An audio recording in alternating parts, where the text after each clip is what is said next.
give you a chance to do some call-ins here before the show is over if you want to get on the line right now. There is medical information out here that says you should stand while at work for at least 1 hour. And Dr. James joins us right now, medical expert and Diamond Physicians. I think it might be difficult for somebody, office workers. I can't imagine walking around in some of these cubicles and seeing people standing at their desks. The desks aren't built for that. How do you get around that, Dr. James? Well, we actually have some new standing kiosks that are available where you can purchase a desk that you actually stand at. So that's one way to get around the problem. But studies have shown that prolonged sitting can actually increase your risk for type 2 diabetes, cardiovascular disease, and even cancer. Well, why is that? What is it about standing? Is it that your muscles are actually engaged even on the most basic level? That's exactly right. You know, when we stand, our calves contract. It helps increase venous return to the heart. It helps the heart pump more efficiently. You're using your stabilizing muscles, and you're actually going to burn 50 more calories per hour than when sitting. But most cubicles, again, are not equipped for that kind of thing, and it's kind of tough to go to your boss and say, "Boss, I want to get a cubicle that'll allow me to stand at work." And they might say, "We can't stand having you here. You're out of here." Yeah.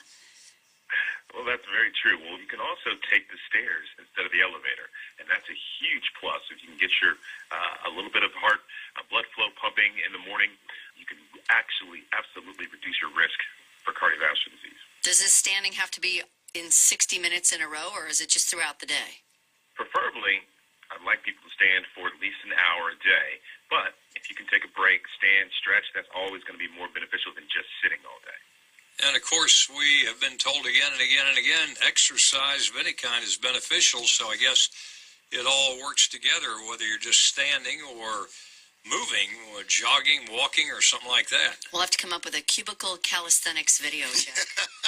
Make we'll men off of we'll that. be rich. Yes. Absolutely. You know, sitting, I read one study that showed that people that sit for long periods of time actually have higher levels of something called CRP, or C-reactive protein.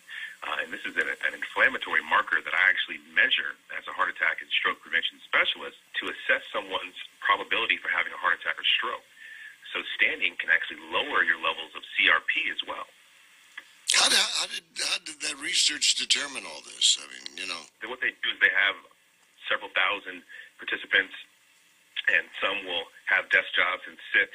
The others they'll instruct to stand for a certain amount of time per day, and then they'll come in and have blood levels drawn and kind of assess what's going on with the two different groups. Another study I read that was in 2012 found that if the average American reduced his or her sitting time to 3 hours per day, life expectancy would climb by 2 years. So you can actually add years on your life by sitting for less than 3 hours a day. Well, that's interesting. Do you have a website, Dr. James? Absolutely. You can go to diamondphysicians.com. You can follow me on Twitter at @the_Dr. James.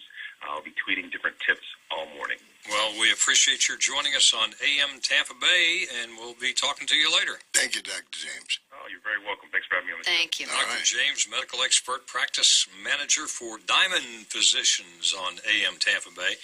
We got a lot of things we never got in here this morning as far as the price of gas going down.